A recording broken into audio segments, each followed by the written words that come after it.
Welcome to the second video. In the previous video we spoke about how cameras work, and we've mentioned that there are two important hardware in the process of taking a picture. We spoke about film and ISO, and today we're gonna talk about the lens. Lenses can be defined by many stuff. The glass that they are made of, the motor focuses that they have built in. The two constant things that we see in every lens are the focal length and the aperture.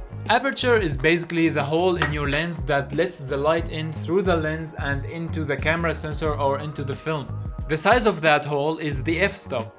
I know that's a lot of vocabulary, but trust me, it will get better in a minute. To relate to this, let's take our eyes as an example. Our eyes work in a very similar way to the cameras. Now don't do this yourself, don't do it to someone else, but if you were to put a flashlight into someone's eye, you would see their pupil narrowing. That's because it's too much light, and our eyes fix that overexposure automatically by narrowing the pupil. That way it would let less light in and we would see better. So we do have a lot of things that are like the hole in the lens of the camera. It narrows and widens according to the light situations around us so that we would have a well-exposed surrounding.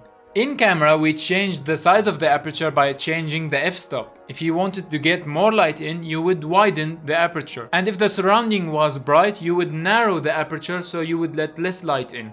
Now, like I said, the f-stop represents the size of the aperture. The higher the number of the f-stop, the smaller the aperture. It might not make sense to be like this, but explaining it would even make less sense.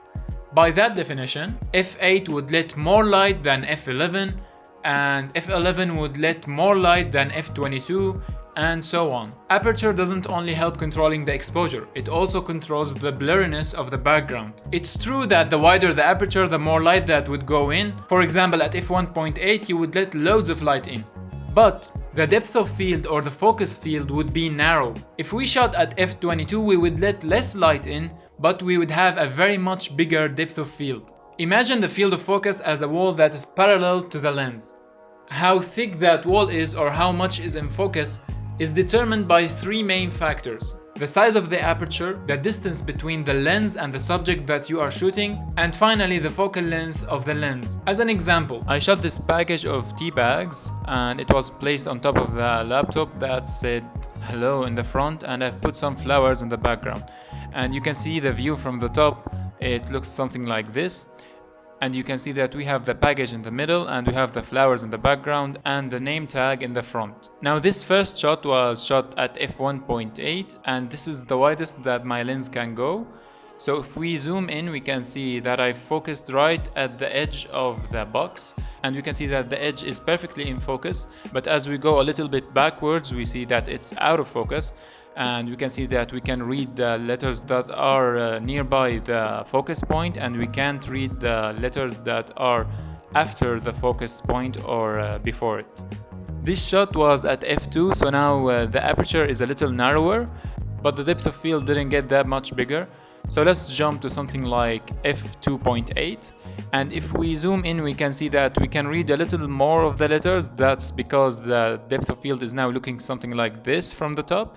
So now we have a thicker wall and we have a little more in focus.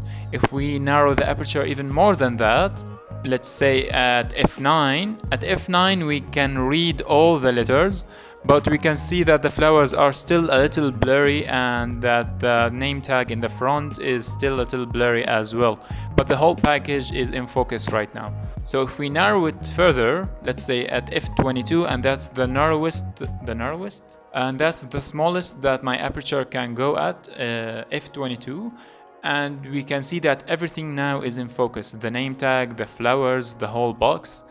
And that's because we narrowed the aperture to go as narrow as f22. Now let's go and take another real life example.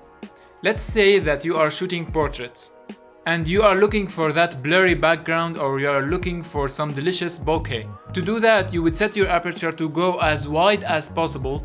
That way you would have a narrower depth of field and you would have more blurriness in the background. If your lens could go as wide as f1.8, then you should go with that number. And if you had a zoom lens, you would zoom all the way in, and that way you would have the maximum focal length of the lens and you would get more blurriness in the background as well. In mobile cameras though, we have fixed apertures and fixed focal lengths. The aperture would probably be at f2 or f1.8, and that's great because that would let loads of light in, and the focal length would probably be wide. So if we still wanted to get that blurry background with our mobile phone, we would just get closer to the subject. For example, I shot this footage on an iPhone 7 and I couldn't change the aperture or the focal length. So instead I shortened the distance between the lens of the mobile and the subject that I'm shooting. Here's another example. Let's say that you are shooting landscape and you want everything to be in focus. The trees, the sky, the lake, the beach, you want everything to be in focus. In that example, you would narrow your aperture size, and if you had a zoom lens, you would zoom out, so you would have a bigger depth of field and you would have so much more in focus.